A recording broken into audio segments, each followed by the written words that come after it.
تنزيل من رب العالمين.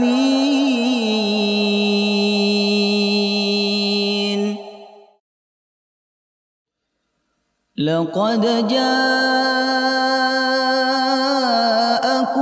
رسول من أنفسكم عزيز عليه ما عنتم حريص عليكم بالمؤمنين رؤوف رحيم.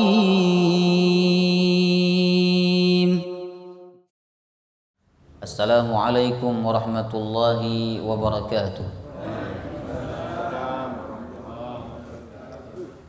Alhamdulillahi rabbil alamin. Nahmaduhu wa nasta'inuhu wa nastaghfiruh. Wa na'udzu billahi min shururi anfusina wa min sayyiati a'malina. May yahdihillahu fala mudilla lahu wa may yudlil fala hadiya lahu. Ashhadu an la ilaha illallah wahdahu la syarika lahu. وأشهد أن محمدا عبده ورسوله لا نبي ولا رسول بعده. اللهم صل وسلم على نبينا محمد وعلى آله وصحبه أجمعين. سبحانك لا علم لنا إلا ما علمتنا إنك أنت العليم الحكيم.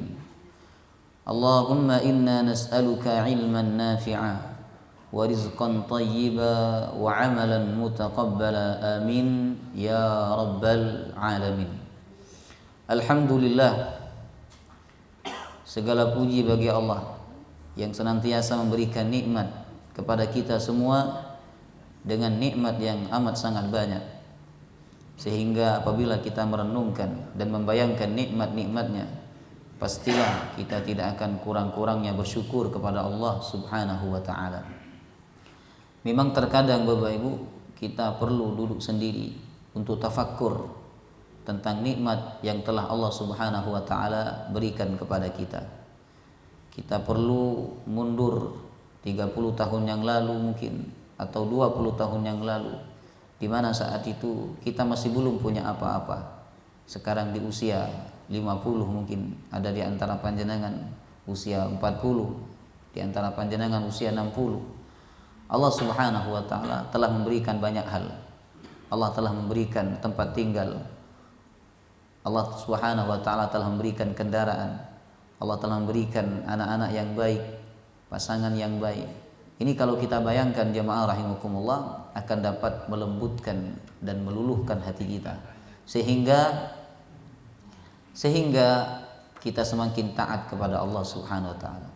Memang Bapak Ibu, Allah Subhanahu wa ta'ala memberikan nikmat kepada hambanya, tujuan utamanya adalah untuk melembutkan hati, agar hamba itu merasa berterima kasih kemudian tunduk kepada Allah.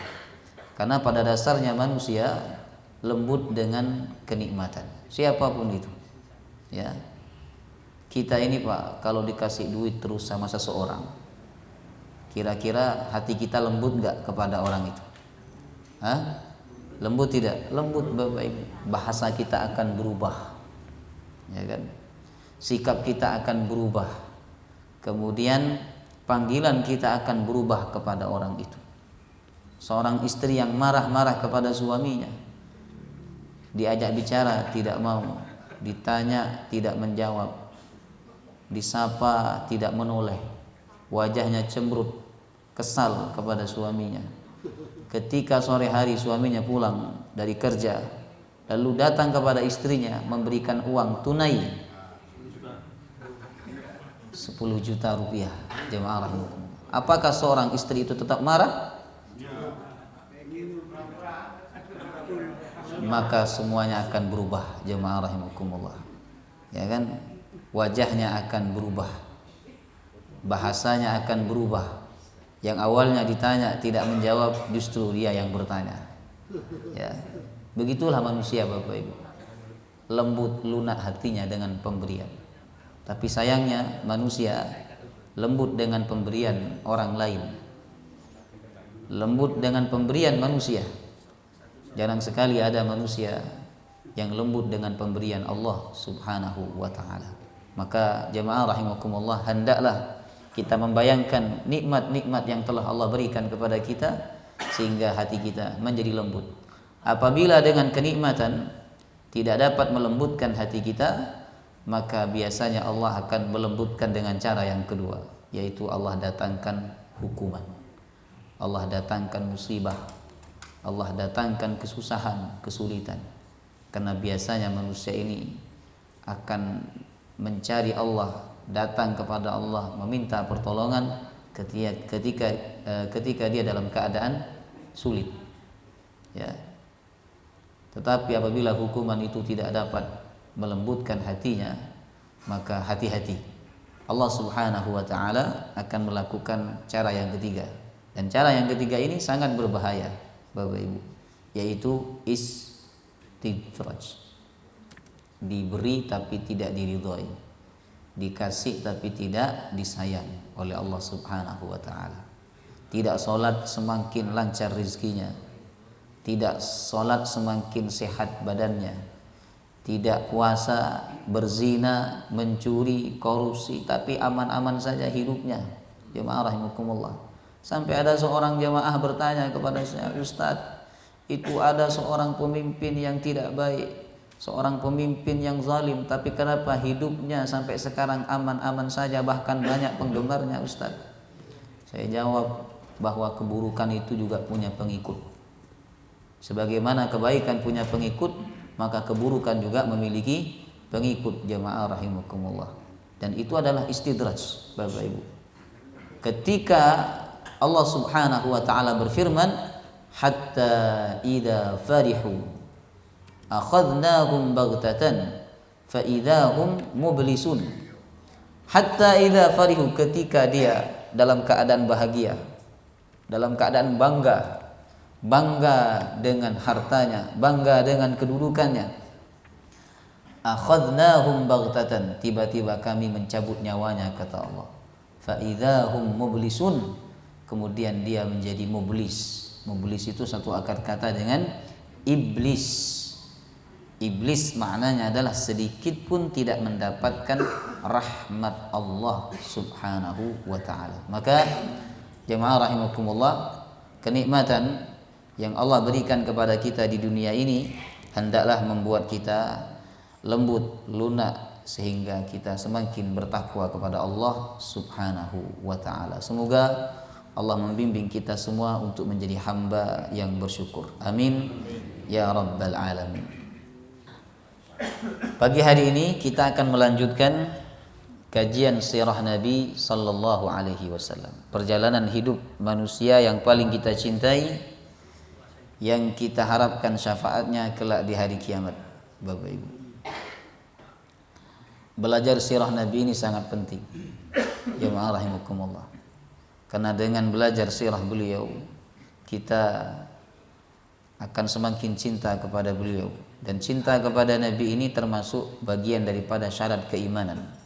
Nabi mengatakan, "La yu'minu ahadukum hatta akuna ahabba ilaihi min walidihi wa waladihi wan nasi ajma'in." Tidaklah dianggap beriman seseorang itu kepada Allah Subhanahu wa taala sampai aku dicintai olehnya, melebihi cinta dia kepada orang tuanya, kepada anaknya, dan kepada semua manusia. Nah, maka cinta kita kepada Nabi harus berada di atas cinta kita kepada anak kita, kepada orang tua kita, kepada pasangan kita, jemaah rahimakumullah. Baik, kita akan lanjutkan kajian sirah Nabi SAW. Pertemuan sebelumnya kita mengakhiri kajian sirah ini di pembahasan nopo? Masih ingat atau sudah lupa? Atau lupa-lupa ingat? Coba yang panjenengan ingat apa terakhir kajian sirahnya? Baik, terakhir adalah tibanya Nabi SAW di kota suci Madinah Munawwarah, hijrahnya Nabi. Ya, sekarang kita masuk 3 program pokok Nabi di kota Madinah. Ya, jemaah rahimakumullah, ketika beliau tiba di kota suci Madinah Al-Munawwarah, saat itu beliau disambut dengan sangat meriah, gembira oleh orang-orang Madinah. Bahkan ada sahabat mengatakan, kami tidak pernah melihat orang Madinah segembira ketika mereka melihat dan menyambut Rasulullah SAW datang di kota suci Madinah Al-Munawwarah. Ada di antara mereka yang naik ke pohon kurma untuk bisa melihat wajah Nabi SAW. Ada di antara mereka yang naik ke atap rumah untuk bisa menyaksikan Nabi SAW. Dan mereka berbondong-bondong mengucapkan syair, membacakan syair untuk Nabi SAW. Ya kan? Syairnya yang sangat masyhur kita sering dengar. Tala'al badru alaina min thaniyatil wada' wajib syukru alaina ma da'an lillahi da' ayyuhal mab'utsu fina ji'ta bil amril muta'. Ya, tala'al badru alaina, telah datang kepada kami al badru, bulan purnama. Orang Arab ini kalau memuji, menyanjung, maka mereka menyanjung dengan kalimat-kalimat syair. Jamaah rahimakumullah. Mereka kalau bahagia Bapak Ibu, mereka ungkapkan kebahagiaan itu dengan syair. Begitu juga kalau dia sedih, marah, maka mereka juga mengungkapkan kemarahannya dengan syair. Tala'al badru alaina, telah tiba kepada kami al badru, bulan purnama, min saniyatil wada, dari kampung Saniyatil Wada. Karena ketika Nabi hijrah, Nabi sempat mampir ke sebuah kampung namanya Saniyatil Wada. Wajib syukru alaina, wajib atas kami bersyukur atas kedatangannya. Ma da'a lillahi da, yang mana dia selalu mengajak kepada jalan Allah Subhanahu wa taala. Ayyuhal mab'utsu fina, wahai orang yang diutus kepada kami. Ji'ta bil amril muta', engkau datang membawa urusan yang wajib untuk ditaati. Ya kan? Kemudian jemaah rahimakumullah, orang-orang berebut tali unta Nabi SAW dan mereka meminta Nabi untuk tinggal di rumahnya. Ya. Kemudian Nabi SAW Bapak Ibu meminta kepada para sahabatnya untuk melepaskan tali unta itu, dan Nabi SAW turun dari unta. Kemudian beliau SAW membiarkan unta itu berjalan sendiri. Di mana unta itu berada, maka disitulah akan dibangunkan rumahku dan dibangunkan masjidku, kata Nabi SAW. Kemudian jemaah rahimakumullah, unta itu berhenti di sebidang tanah milik dua anak yatim. Ya. Kemudian Nabi SAW mengatakan, hadza insyaallah al-manzil, disinilah insyaallah tempat tinggalku, dan di sini pula akan dibangunkan masjidku, kata Nabi SAW. Kemudian Nabi SAW Bapak Ibu mencari siapa yang punya tanah itu. Ternyata yang punya tanah adalah dua anak yatim yang masih sangat kecil, jemaah rahimakumullah, masih belum baligh. Dia memiliki seorang paman, yang mana pamannya itulah yang menjadi wali dia. Kemudian Nabi SAW meminta agar pamannya itu menghadap kepada Nabi SAW. Kemudian dia membawa dua anak yatim itu untuk menghadap kepada Nabi. Kemudian Nabi SAW bertanya, berapa kalian jual tanah ini? Kemudian anak yatim itu mengatakan, ya Rasulullah, justru kami ingin menghibahkan kepada engkau. Tetapi Nabi SAW mengatakan, tidak, saya ingin membeli. Berapa kalian jual? Kata anak yatim itu, kami ingin menghibahkan kepada engkau ya Rasulullah. Ya, kami tidak bisa berbuat apa-apa dan memberikan apa-apa untuk engkau kecuali tanah ini. Tapi Nabi SAW mengotot Bapak Ibu untuk membeli. Jemaah rahimakumullah. Ya kan? Ini pelajaran untuk kita semua, bahwa kita ini tidak boleh merendahkan diri di hadapan orang lain. Ya kan? Kita harus menjaga izzah kita, menjaga marwah kita sebagai umat Islam. Jemaah rahimakumullah. Ya kan? Dan ini dicontoh oleh para sahabat seperti Abdurrahman bin Auf Bapak Ibu. Ketika ditawarkan oleh Sa'ad bin Rabi, wahai Abdurrahman, karena engkau ini dipersaudarakan oleh Nabi denganku, maka aku berikan setengah hartaku kepada engkau, dan jika engkau mau aku ceraikan istriku satu dan engkau nikahi dia setelah selesai masa iddahnya. Tapi Abdurrahman mengatakan apa yang dikatakan oleh Nabi SAW. Abdurrahman menolak Bapak Ibu. Kemudian Abdurrahman mengatakan, semoga Allah memberkahi hartamu dan keluargamu, tunjukkan kepadaku pasar. Jemaah rahimakumullah. Jadi para sahabat itu ditawarkan dengan tawaran yang besar, ya kan, mereka tidak mau, karena mereka mencontoh sebagaimana yang dilakukan oleh Nabi Sallallahu Alaihi Wasallam, Bapak Ibu. Ya, sampai ada seorang murid itu tanya kepada gurunya. Kata muridnya, wahai guruku, adakah orang yang sekarang ingin memberikan setengah hartanya? Kata gurunya, tidak ada. Dia sudah pergi bersama orang yang apabila diberi dia tidak mau. Ya, paham aja nih kan? Kata gurunya, dia tidak ada, dia sudah pergi bersama orang yang apabila diberi atau ditawari dia tidak mau. Ya kan? Karena kalian apabila diberi mau, maka dia tidak ada, kata gurunya. Jemaah rahimakumullah. Kemudian Nabi SAW mengatakan, Bapak Ibu, bahwa Nabi mengatakan hadza insyaallah al-manzil. Karena Nabi memaksa untuk membeli, maka ditetapkanlah harga sekitar 10 dirham. Jemaah rahimakumullah. Kemudian Nabi membayar 10 dirham kepada wali anak yatim itu. Sehingga tanah itu tanah milik Nabi SAW, murni milik Nabi SAW. Dan disitulah dibangunkan rumah Nabi, dan disitu pula dibangunkan masjid Nabi Sallallahu Alaihi Wasallam. Ya. Jadi setiba beliau di kota Madinah, program pokok beliau ada 3. Pertama membangun masjid, yang kedua membangun ukhuwah Islamiyah, yang ketiga membuat mitsaqul Madinah, piagam Madinah. Ya. Biasa ini terjadi dalam tradisi pemimpin, jemaah rahimakumullah. Apabila mereka memimpin, awal-awal mereka akan buat program 100 hari pertama, apa programnya, ya kan? Walaupun programnya banyak yang meleset, Bapak Ibu, ya kan? Tapi program Nabi ini enggak muluk-muluk, ya kan? Kalau kita lihat sekarang pemimpin ini janjinya ratusan, tapi yang terlaksana hanya sekian, jemaah rahimakumullah. Sedangkan program Nabi ini tidak banyak, ya kan? Tapi pokok, jemaah rahimakumullah, 3, dan semuanya terlaksana dalam waktu kurang lebih dari 1 tahun, jemaah rahimakumullah. Kurang lebih dari 1 tahun semuanya terlaksana, Bapak Ibu. Ya. Program pokok pertama beliau di kota suci Madinah Al-Munawwarah adalah binaul masjid, membangun masjid. Ya. Jadi setelah tanah itu dibeli oleh Nabi Sallallahu Alaihi Wasallam, kemudian Nabi mengatakan, insya Allah disinilah rumahku dan di sini pula akan dibangunkan masjidku. Nah, pertama yang dibangun oleh Nabi SAW bukan rumah, tetapi masjid, Bapak Ibu. Ya. Jadi program pokok pertama Nabi adalah membangun masjid. Nabi ingin membangun ikatan yang kuat kaum muslimin dengan Allah Subhanahu wa taala. Karena hubungannya dengan Allah kuat, maka semuanya akan dikuatkan oleh Allah. Ekonominya akan dikuatkan, persatuannya akan dikuatkan, kemudian sosialnya juga akan dikuatkan, jemaah rahimakumullah. Tetapi orang ketika hubungannya dengan Allah tidak kuat, maka itu berdampak kepada yang lain biasanya. Kepada ekonominya tidak kuat, persatuannya juga tidak kuat, ya kan?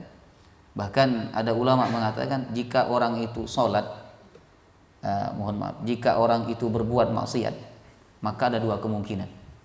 Kemungkinan yang pertama, dia tidak sholat.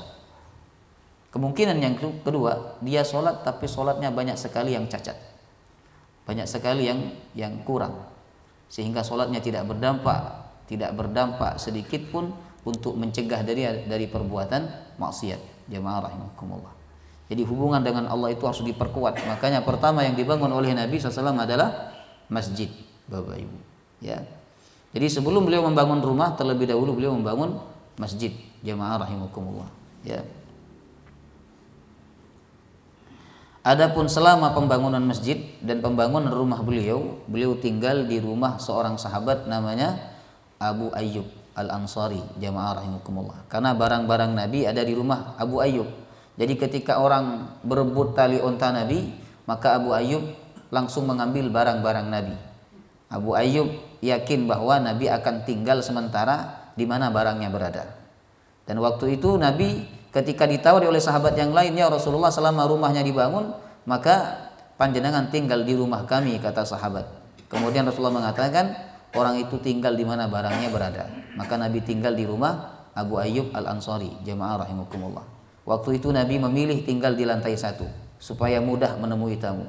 Sedangkan Abu Ayyub Al-Ansari menyarankan Nabi untuk tinggal di lantai 2, ya kan? Karena khawatir kurang adab, ya kan? Abu Ayyub di atas sedangkan Nabi di bawah. Tetapi Nabi memaksa untuk tinggal di lantai 1 supaya kalau ada tamu datang mudah untuk ditemui oleh beliau, jamaah rahimakumullah. Ketika Abu Ayyub tinggal di lantai 2, Bapak Ibu, bersama istrinya, maka Abu Ayyub betul-betul hati-hati. Bahkan beliau seperti orang yang grogi, ya kan? Kalau jalan tuh pelan-pelan, jangan sampai suaranya kedengaran, jamaah rahimakumullah. Saking groginya membuat tempat air di lantai 2 itu kemudian jatuh dan tumpah. karena khawatir air itu jatuh kepada Rasulullah SAW, maka beliau langsung membersihkan dan mengelap air itu dengan selimutnya. Padahal selimutnya itu satu-satu selimut dia yang bisa dia gunakan ketika musim dingin. Jemaah rahimakumullah. Dan waktu itu musim dingin. Ya, ini menunjukkan kecintaan sahabat kepada Rasulullah SAW, Bapak Ibu. Kemudian jemaah rahimakumullah, semangat Rasulullah dalam membangun masjid. Ya.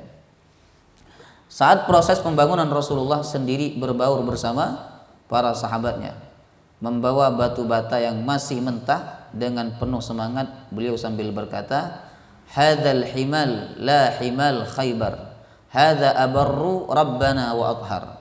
Yang dibawa ini bukanlah beban dari Khaybar, ini lebih kekal, ini lebih bermanfaat, ini lebih suci di sisi Rabb kalian. Ya.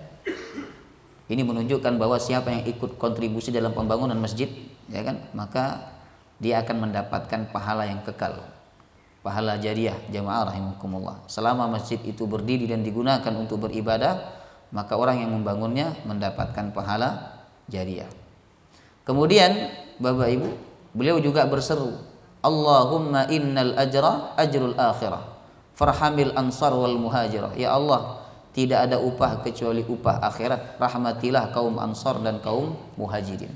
Jadi mereka bangun masjid itu enggak diupah, ya kan, enggak diupah. Jamaah rahimakumullah. Mereka membangun atas kesadaran mereka sendiri dengan cintaan mereka kepada Nabi SAW, Bapak Ibu. Ya. Sehingga karena mereka tidak diupah, bahkan mereka enggak dikasih makan. Jamaah rahimakumullah. Ya.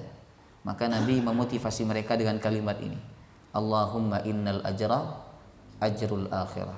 Ya Allah, sesungguhnya upah itu sesungguhnya adalah upah akhirat.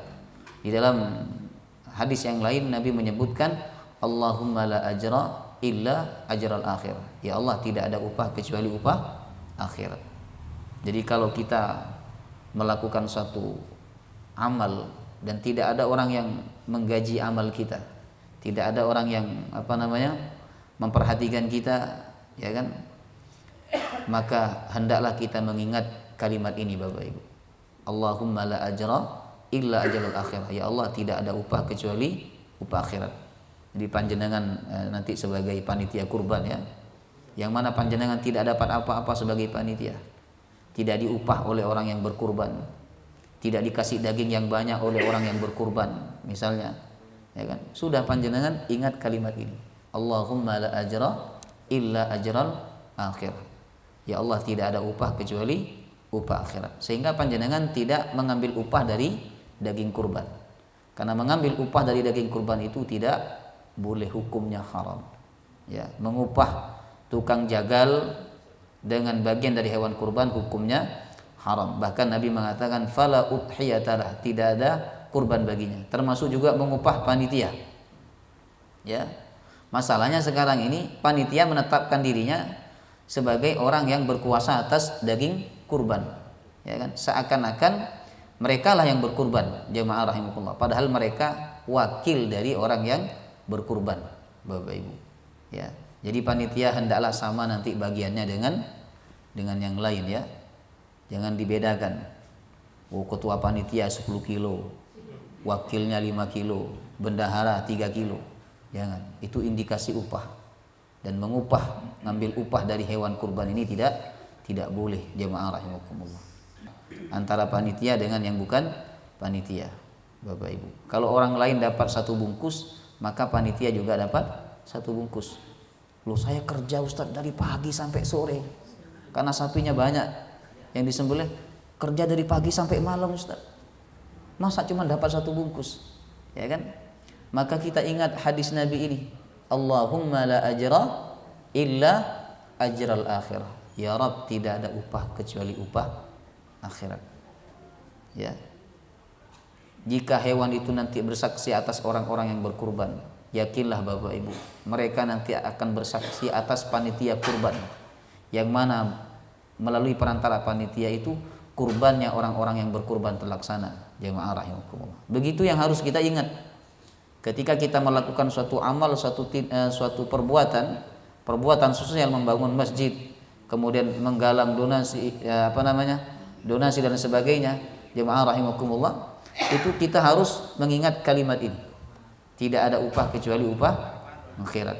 Jemaah rahimakumullah, ya. Itu yang diucap oleh Nabi ketika sahabat semangat membangun masjid bersama Nabi SAW. Jadi Nabi dalam hadis ini ikut membangun, Bapak Ibu.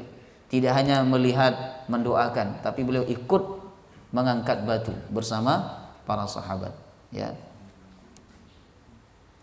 Kemudian semangat para sahabat membangun masjid. Diriwayatkan bahwa mereka para sahabat sangat bersemangat memindahkan bebatuan sambil melantunkan syair. Mereka mengumandangkan syair. Allahumma innahu la khaira illa khairul akhirah fansuril ansar wal muhajirah. Ya Allah, tidak ada kebaikan kecuali kebaikan akhirat. Tolonglah orang-orang Ansar dan orang-orang Muhajirin. Ya. Jadi mereka membangun sambil apa? Bersyair. Kalau tukang bangun sekarang sambil apa? Sambil nyetel ini dangdut, jemaah rahimakumullah, ya kan? Nyetel dangdut, kadang lagunya tidak jelas, jemaah rahimakumullah, ya kan? Lagunya tidak jelas, seperti berotan itu Bapak Ibu. Lagunya tidak jelas, ya kan?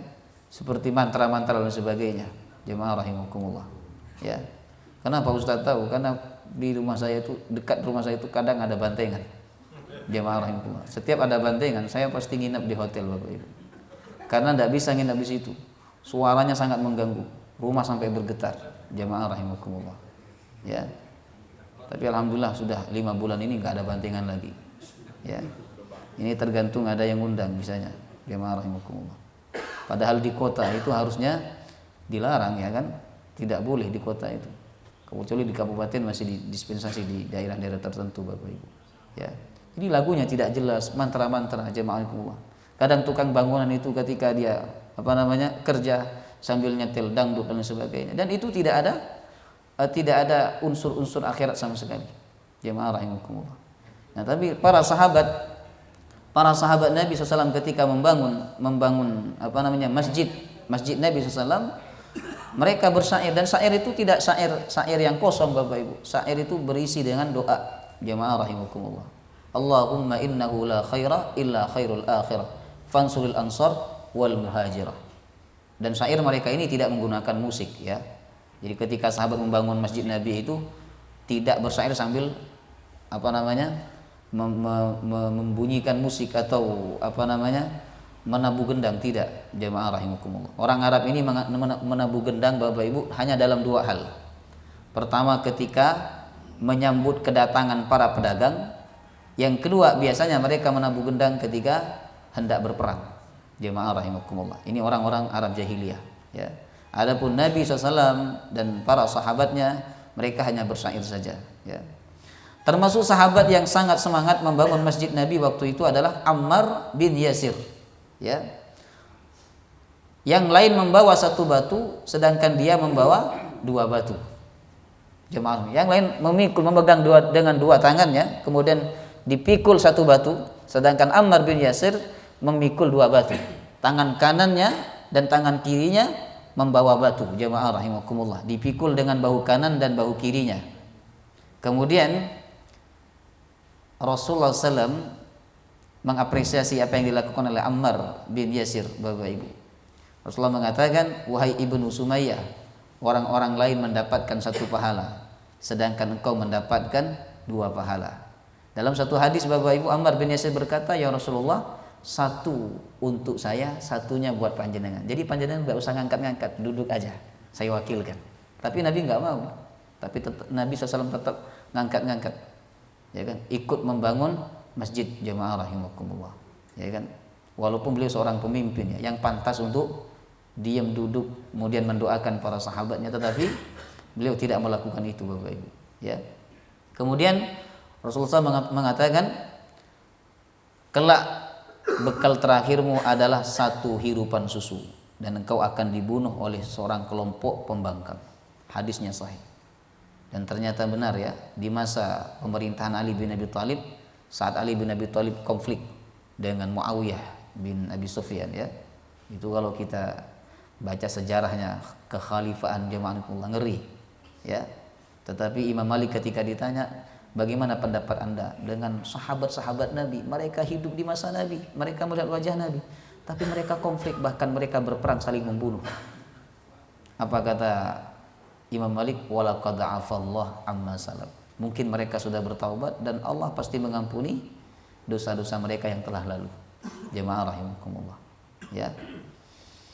Nah, kemudian Ammar bin Yasir ini berada di pihak Ali bin Abi Thalib, dan pada akhirnya mereka, jemaah rahimakumullah, saling berperang, ya kan?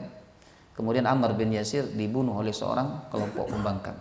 Bapak Ibu, benarlah apa yang disabdakan oleh Nabi sallallahu alaihi wasallam, ya.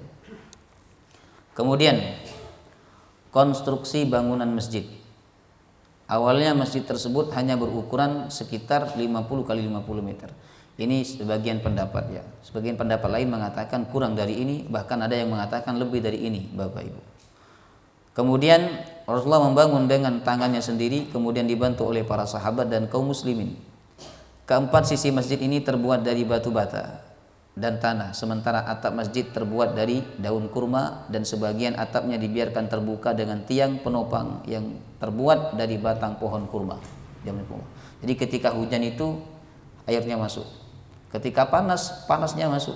Jamaah rahimakumullah. Makanya dalam suatu hadis dikatakan, "Idza ishtaddal harru fa'abridu bis-shalah." Apabila panas sangat terik, maka laksanakanlah salat ketika sudah mulai dingin, yakni salat zuhur. Adanya tetap di awal waktu, tetapi pelaksanaan salatnya diundur oleh Nabi SAW. Ini berlaku di masa itu.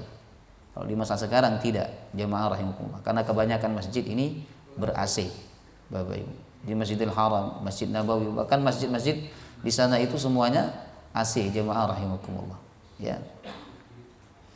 Kemudian ketika hujan, maka hujannya masuk, airnya masuk, jemaah rahimakumullah. Pada suatu malam ketika Nabi SAW sedang melaksanakan sholat malam, i'tikaf dengan beberapa para sahabatnya, tiba-tiba turun hujan deras. Kemudian air itu masuk ke dalam masjid, lalu Nabi ketika sujud wajahnya terkena air, jemaah rahimakumullah. Lalu Nabi mengatakan, insyaallah malam hari ini Lailatul Qadar. Ya, jadi salah satu tanda Lailatul Qadar itu adalah turunnya hujan, jemaah rahimakumullah. Ya. Kemudian Bapak Ibu, masjid ini digunakan tanpa penerangan di malam hari. Sehingga ketika para sahabat sholat subuh, mereka tidak kenal siapa di samping mereka. Ya kan? Kemudian Nabi SAW selesai melaksanakan sholat subuh, Bapak Ibu, ketika para sahabat sudah bisa mengenal siapa di samping kanan kiri mereka. Ini menunjukkan bahwa sholat subuh Nabi panjang, ya, sholat subuh Nabi panjang. Kemudian jemaah rahimakumullah, ketika waktu isya dibuat sedikit penerangan dengan membakar jerami. Baik, ini sekilas tentang konstruksi bangunan masjid Nabi SAW, ya. Kemudian masa pembangunan masjid. Disebutkan bahwa pembangunan masjid membutuhkan waktu 12 hari. Ini termasuk cepat, Bapak Ibu. Karena semua sahabat saat itu gotong royong, mereka berbondong-bondong ikut membangun masjid Nabi sallallahu alaihi wasallam. Setelah itu dilanjutkan dengan membangun rumah untuk Nabi dan istri-istrinya. Ya. Saat itu Nabi punya 2 istri. Saat pembangunan rumah beliau, Saudah binti Zam'ah dan Aisyah radhiyallahu anha, Bapak Ibu, ya, Saudah binti Zam'ah dan Aisyah radhiyallahu anha. Sehingga yang dibangunkan rumah itu ada 2, rumahnya Aisyah, kemudian juga rumahnya Saudah, jemaah rahimakumullah. Lalu setelah itu Nabi menikah lagi sampai beberapa rumah dibangunkan untuk Nabi SAW. Jadi kalau kita melihat sejarah ini, yang pertama kali dibangun bukan rumah tetapi masjid. Ini menunjukkan bahwa hendaklah rumah Allah lebih diutamakan, didahulukan daripada rumah kita sendiri, Bapak Ibu. Ya. Saya punya seorang guru, ya. Beliau punya prinsip bahwa beliau punya pondok pesantren. Beliau punya prinsip bahwa masjid itu harus lebih bagus dari pondok, dan pondok harus lebih bagus dari rumah pengasuh. Ya. Walaupun ada tamu dari berbagai macam kalangan datang ke rumah beliau, tetap nggak dikasih kursi, lesehan, jemaah rahimakumullah. Ya, jadi rumahnya sangat sederhana sekali, Bapak Ibu.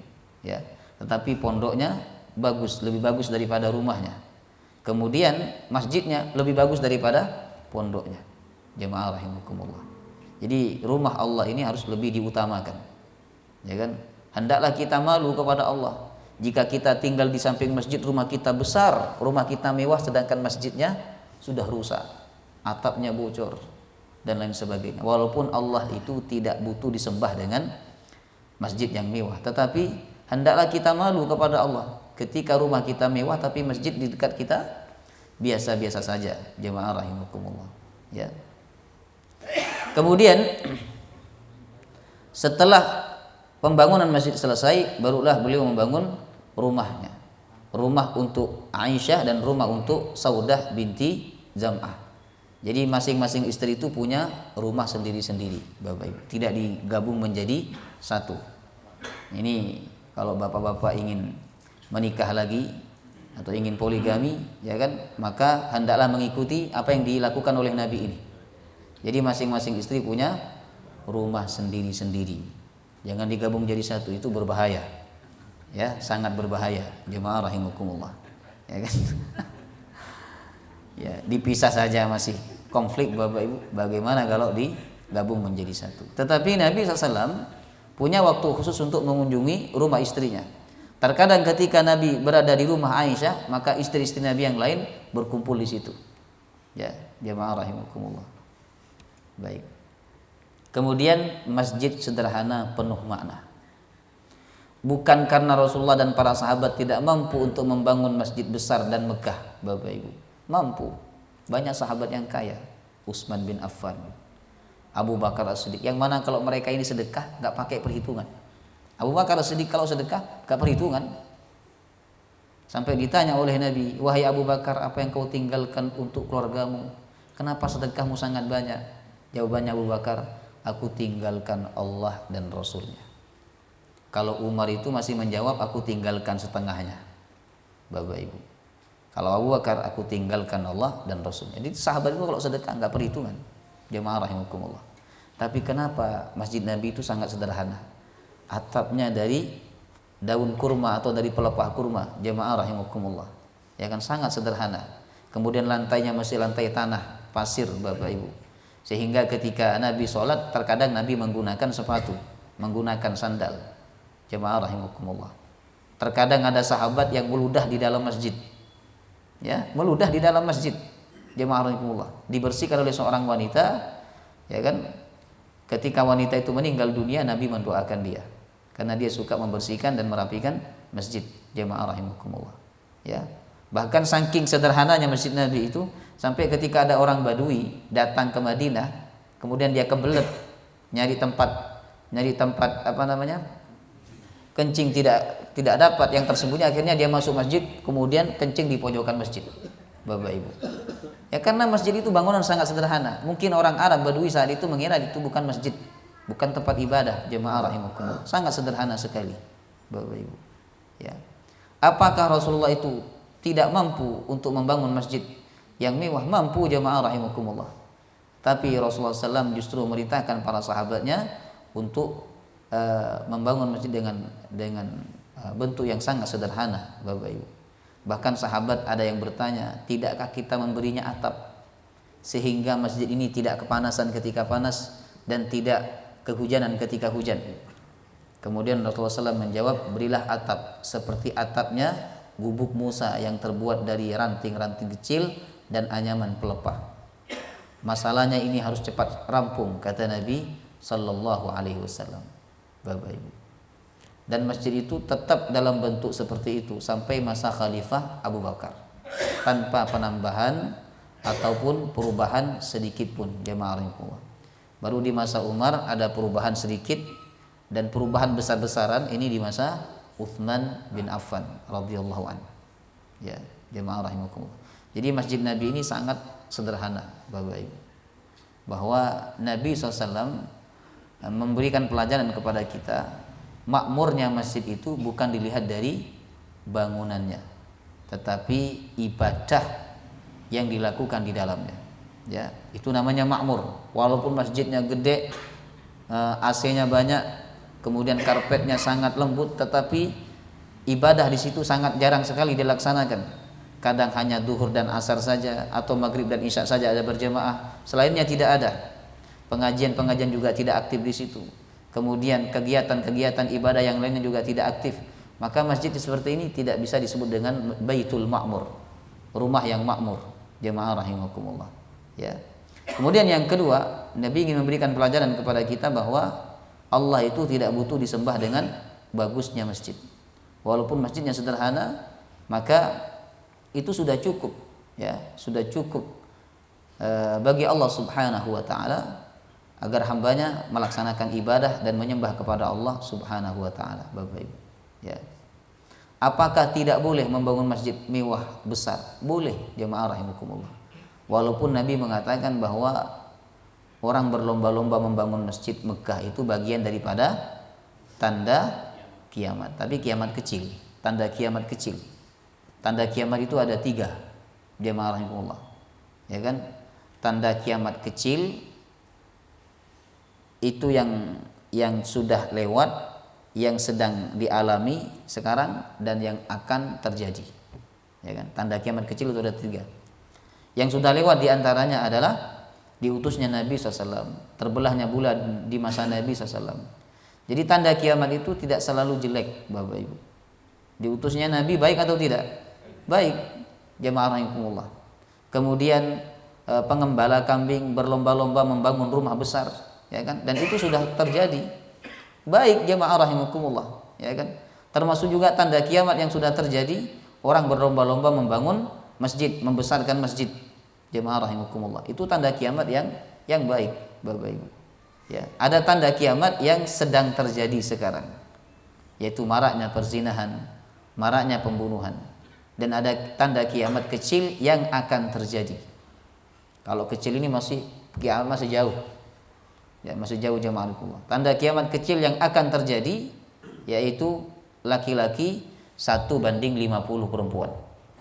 Jadi di akhir zaman nanti bahwa seorang laki-laki akan menafkahi 50 perempuan. Mungkin 50 perempuan itu adalah dia istrinya 4 mungkin. Kemudian masing-masing istrinya itu orang tuanya sudah meninggal dunia. Mereka punya anak perempuan semua. Sehingga kalau di total satu laki-laki ini menafkahi 50 perempuan. Itu nanti ada di akhir zaman, Bapak Ibu. Ya. Jadi Masjid Nabi ini sangat sederhana, jemaah rahimakumullah. Baru dibangun secara besar-besaran, signifikan ini di masa Utsman bin Affan radhiyallahu anhu. Keutamaan Masjid Nabawi. Ada 5 keutamaan masjid ini, Bapak Ibu. Yang pertama, masjid yang paling terakhir dibangun oleh Nabi dan Rasul, dan termasuk masjid yang paling berhak untuk dikunjungi. Ya. Masing-masing Nabi dan Rasul itu punya tempat ibadah yang dibangun oleh mereka. Dan tempat ibadah yang terakhir dibangun oleh para Nabi dan para Rasul yaitu Masjid Nabawi. Kata Nabi, ana khatimul anbiya, saya ini penutup para nabi. Wa masjidi khatimu masajidil anbiya, dan masjidku khatimu masjidil anbiya, masajidil anbiya, penutup masjid-masjid yang dibangun oleh para nabi. Dalam hadis ini Nabi mengakui sebagai masjidku. Ya, ini menunjukkan bahwa boleh kita mengakui bahwa masjid itu masjid kita. Oh, itu di masjid saya. Itu di masjid bapak saya dan seterusnya, boleh jemaah rahimakumullah. Asalkan tidak ada unsur riya atau ujub atau menyombongkan diri. Makanya masjid itu dinamakan oleh para sahabat sebagai Masjid Nabawi. Masjid Nabawi itu masjid Nabi sallallahu alaihi wasallam, Bapak Ibu. Ya. Jadi di zaman Nabi masjid itu enggak ada namanya. Nabi tidak menyebut Masjid Nabawi, enggak. Itu baru ada setelah Nabi wafat, Bapak Ibu. Beliau ketika menyebut masjid itu disebut dengan istilah masjidi, masjidku, kata Nabi sallallahu alaihi wasallam. Ya. Nah, bagaimana dengan penamaan masjid menggunakan nama orang? Boleh-boleh saja. Masjid Fatimah, Masjid Aisyah. Misalnya panjenengan sebagai donatur, Bapak Umar misalnya sebagai donatur tunggal, lalu masjidnya disebut dengan Masjid Umar, boleh-boleh saja, ya kan? Tetapi harus hati-hati, jangan sampai nama itu membuat dia sombong, kemudian riak, ujub, lalu mengakui bahwa itu masjid dia sendiri, orang lain tidak boleh masuk dalam masjid itu. Ini tidak diperkenankan, jemaah rahimakumullah, ya. Karena masjid itu apabila dibangun, maka masjid itu sudah menjadi milik Allah. Wa annal masajida lillah, sesungguhnya masjid-masjid itu lillah, milik Allah Subhanahu wa taala, ya. Kemudian ahaqqul masajid ayyuzar wa yushadda ilaihi rawahil al-masjidul haram wa masjidi, kata Nabi. Masjid yang paling berhak untuk dikunjungi, bahkan harus berjuang, bersusah payah untuk bisa berkunjung, itu Masjidil Haram dan masjidku, kata Nabi, Masjid Nabawi, ya. Ketika Nabi menyebut Masjidil Haram, Nabi juga menyebut Masjid Nabawi, masjidnya. Ini menunjukkan bahwa ada kaitan yang sangat erat antara Masjidil Haram dengan Masjid Nabawi. Kemudian yang kedua, Bapak Ibu, keutamaan Masjid Nabawi, melaksanakan 40 salat di Masjid Nabawi maka akan terbebas dari sifat munafik dan neraka. Nabi bersabda, man shalla fi masjidin arba'ina salatan kataballahu lahu bara'atan minan nar wa bara'atan minal azab wa bara'atan minan nifaq. Siapa yang salat di masjidku, kata Nabi, arba'ina salatan, 40 kali salat, ya, kataballahu lahu bara'atan minan nar, maka Allah akan mencatat dia sebagai orang yang terbebas dari neraka, terbebas dari azab, dan terbebas dari sifat munafik. Tapi hadis ini sangat umum, Bapak Ibu, ya, sangat umum. 40 salat itu 40 salat apa yang dimaksud? Apakah 40 kali salat berjamaah, ya kan, ataukah 40 kali sholat dalam 40 hari sholat dalam 5 waktu, jamaah rahimakumullah. Nah, kalau kita kaitkan dengan hadis lain, yang mana hadis ini umum, jadi dalam ilmu usul fiqih itu ada am, ada khas, ya kan. Hadis ini ditaksis oleh hadis lain, bahwa dalam hadis lain mengatakan siapa yang sholat berjamaah 40 hari, dia tidak putus dengan takbiratul ihram imam, maka dia dibebaskan dari api neraka dan dia dibebaskan dari kemunafikan. 40 hari tidak putus dari takbiratul ihram imam. Ini harusnya bisa dilakukan terutama bagi yang sudah pensiun, ya kan, yang mana dia tidak ada pekerjaan lain yang menyibukkan dia sehingga membuat dia telat dari sholat berjamaah kecuali ibadah kepada Allah Subhanahu wa taala, ya kan. 40 hari ditarget, selama 40 hari tidak ketinggalan takbiratul ihram imam.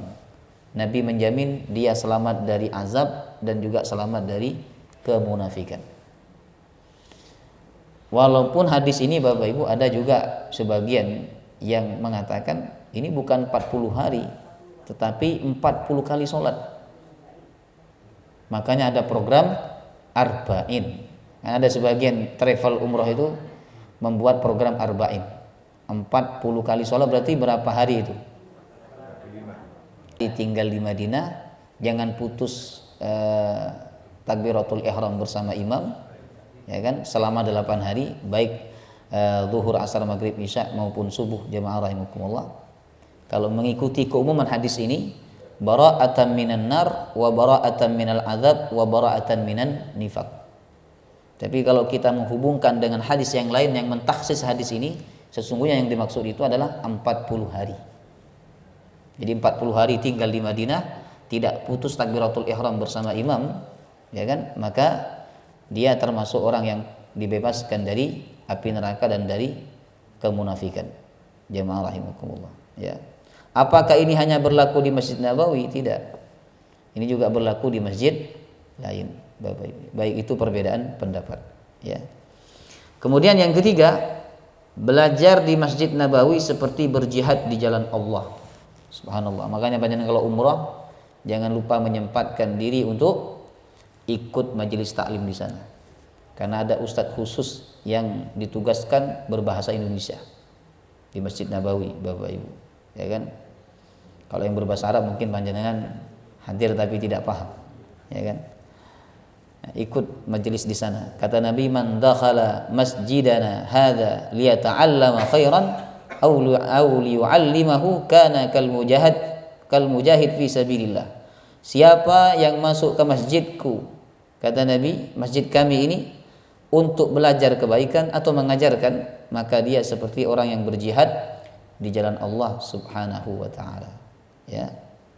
Ini menunjukkan bahwa masjid hendaklah dihiasi dengan majelis ilmu, bukan hanya ibadah, bukan hanya sholat, bukan hanya berjamaah, tetapi juga dihiasi dengan majelis ilmu, Bapak Ibu. Kalau kita melihat sejarah, ilmu itu berawal dari masjid. Imam Syafi'i menjadi seorang ulama dari masjid. Beliau datang ke masjid belajar dengan ulama-ulama yang mengisi pengajian di masjid, jemaah rahimakumullah. Dan banyak ulama-ulama yang dihasilkan dari pengajian seperti ini, Bapak Ibu. Banyak. Ya kan? Dulu pun tidak ada pondok pesantren. Enggak ada. Pondok pesantren itu kan awalnya di Indonesia, Bapak Ibu. Kalau di Arab dulu enggak ada pondok pesantren. Terus dari mana mereka bisa menjadi ulama? Dari pengajian seperti ini. Mereka sungguh-sungguh datang, mendengarkan, mencatat. Seperti Imam Hanafi. Beliau baru menjadi ulama terkenal di usia yang sudah tua. Ataupun di usia mudanya beliau habiskan untuk berdagang. Sehingga beliau menjadi orang yang kaya raya. Jemaah rahimakumullah. Di usia tua. Dari mana beliau mendapatkan itu? Dari pengajian seperti ini. Mendengarkan, kemudian mencatat, menghafalkan. Jemaah rahimakumullah. Ya. Sayangnya orang-orang sekarang ketika datang ke majelis ilmu hanya mendengarkan saja. Ya kan? Itu masih bagus mendengarkan. Ada di antara mereka yang sama sekali tidak mendengarkan. Dari awal sudah khusyuk sampai selesai belajar. Jemaah rahimakumullah. Ya kan? Kalau panjenengan sungguh-sungguh belajar itu, ada ustadz ini datang tulis faedahnya. Itu panjenengan bisa menjadi alim, allamah. Karena menjadi alim, allamah ini ketika seseorang sungguh-sungguh belajar membaca dan memahami, jemaah rahimakumullah. Ya. Kemudian yang keempat, satu salat di Masjid Nabawi lebih utama dibandingkan 1000 salat di masjid lain kecuali Masjidil Haram. Ya. Salatun fi masjidi hadza afdal min alfi salatin fi ma siwah illa al Masjidil Haram. Salat di masjidku ini lebih utama daripada salat 1000 kali di luar masjid yang lain kecuali Al Masjidil Haram. Masjidil Haram, Bapak Ibu. Ya, kalau Masjidil Haram berapa? 100.000. Subhanallah. Jangan sampai salah ya. Nanti jangan umrah, haji, udah sholat di sana, kemudian pulang nggak mau sholat. Katanya sudah sholat 100.000 kali, ya, di luar Masjidil Haram. Baik, apakah ini hanya berlaku untuk sholat? Kalau kita melihat keumuman hadisnya, Bapak Ibu, ini hanya berlaku untuk sholat saja. Tetapi ada ulama mengatakan bahwa ini tidak hanya berlaku untuk sholat, ya. Sedekah di sana seperti bersedekah 1000 kali di luar tanah haram. Kemudian terdapat raudhah, taman surga, Bapak Ibu. Wa inna mimbari ala tur'atin min tara'il jannah, kata Nabi. Di antara mimbar dan rumahku ada riyadul jannah, ada taman surga yang dikasih karpet hijau itu, jemaah rahimakumullah. Itu adalah raudhah Nabi sallallahu alaihi wasallam. Ya, disitulah Nabi menegakkan sholat dengan para sahabatnya, Bapak Ibu. Dan raudhah itu sampai sekarang tidak dilebarkan, hanya segitu aja. Ya kan? Jadi orang-orang Saudi tidak berani untuk melebarkan. Nah, kalau dilebarkan, yang pelebarannya itu bukan raudhah. Jamaahullah. Ini sedang digodok oleh MUI ini. Bolehkah menyembelih dam di tanah air? Boleh tidak? Kalau saya, Bapak Ibu, tetap berpegang teguh kepada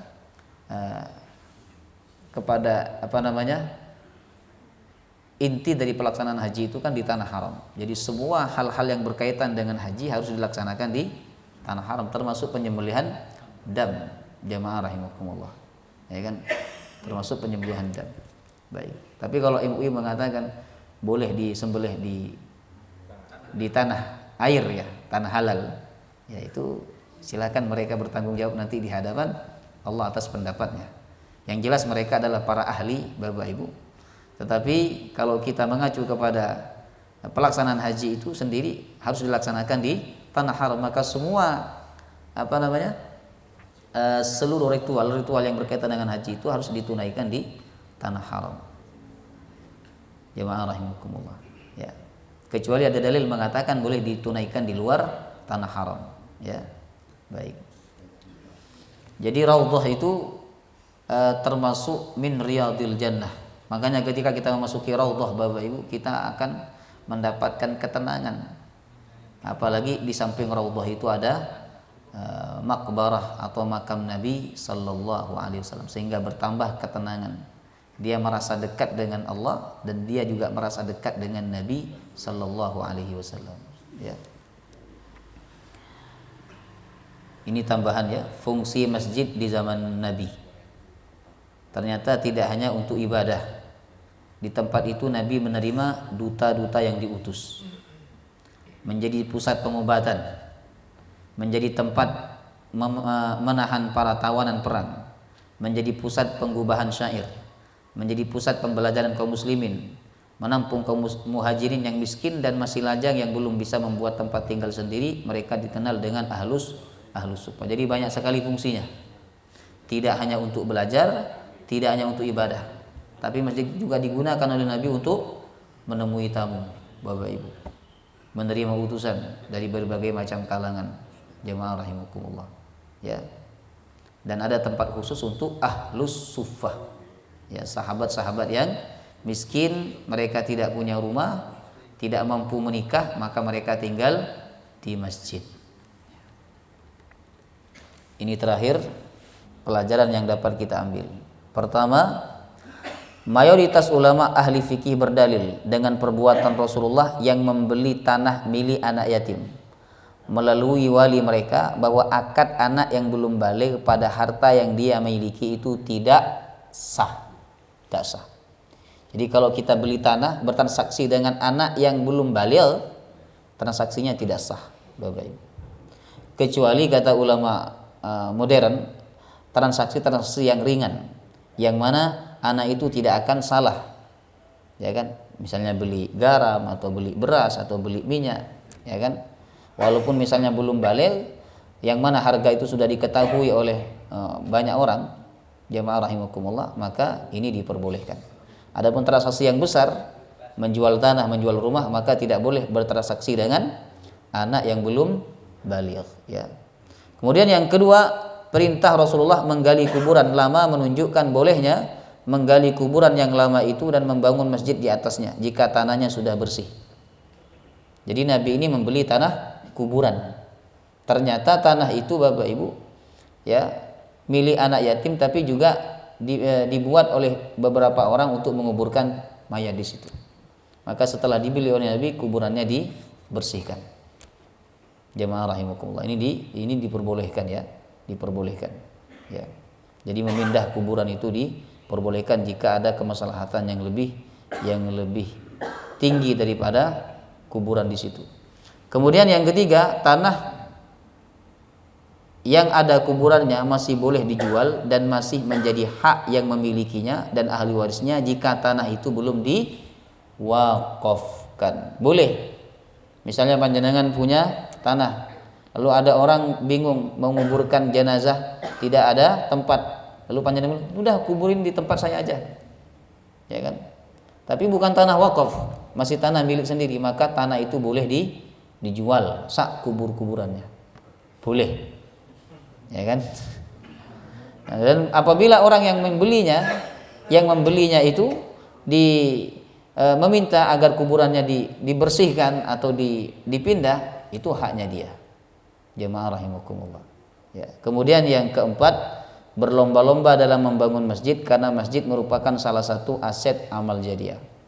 Yang kelima, berdasarkan perbuatan Rasulullah yang tidak memberatkan diri dalam membangun masjid dan berdasarkan perkataan Umar bin Khattab, maka para ulama menyatakan bahwa hukum mengukir masjid dan menghiasinya adalah makruh, bahkan sebagian pendapat mengatakan haram. Jadi nggak boleh ngukir-ngukir masjid. Karena mengukir masjid ini bisa membuat orang yang sholat tidak khusyuk. Dia melihat ukiran, dia melihat motif-motif dan lain sebagainya. Yang paling bagus itu polos seperti ini jemaah rahimakumullah. Tidak ada ukiran-ukiran yang aneh, Bapak Ibu. Ya. Kemudian yang keenam, membangun ikatan dan komunikasi spiritual dengan Allah harus diutamakan daripada membangun yang lain. Sebagaimana Rasulullah membangun masjid terlebih dahulu sebelum yang lainnya. Wallahu ta'ala a'lam bissawab. Masih ada waktu 7 menit. Silakan kita buka tanya jawab. Silakan.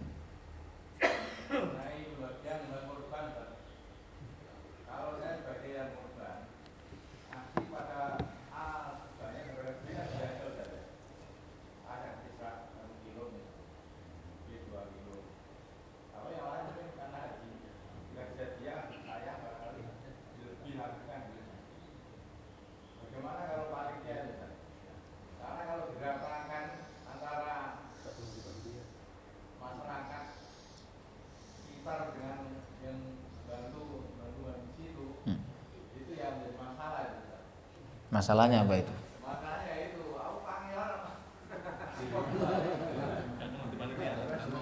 Oh, enggak mau bantu lagi. Ya.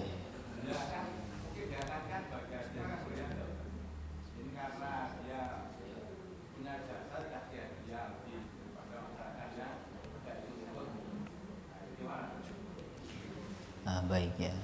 Asalkan ada di luar panitia yang mendapatkan sama seperti panitia itu tidak masalah. Misalnya ya, panitia dapat 2 bungkus.